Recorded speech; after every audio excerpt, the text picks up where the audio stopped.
Frente Parlamentar Ambientalista, juntando gente também, trazendo informação para formar opinião. E o mais importante disso, principalmente quando a gente fala de participação, é ter um projeto como nós estamos participando agora, que está sendo apresentado esse ano no Viva Mata. E está aqui a Iracema. A Iracema é do Conexões. Iracema, o que é essa Conexões? Que história é essa que a gente pode juntar uma hora?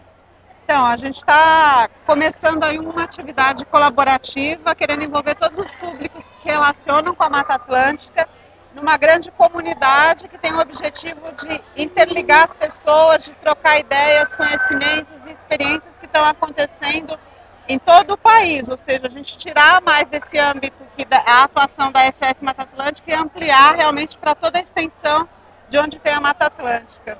Ou seja, com isso, nós vamos conseguir fazer com que aquela legislação da Mata Atlântica, que foi fruto da conquista da sociedade, também tenha a sociedade como sua guardiã. E o Conexões é para isso. Se tiver que denunciar, se tiver que participar, que qualquer atividade, nós temos um espaço feito para isso. E esse espaço também está conectado com a Frente Parlamentar Ambientalista. É isso aí. Obrigado, Iracema. Obrigada.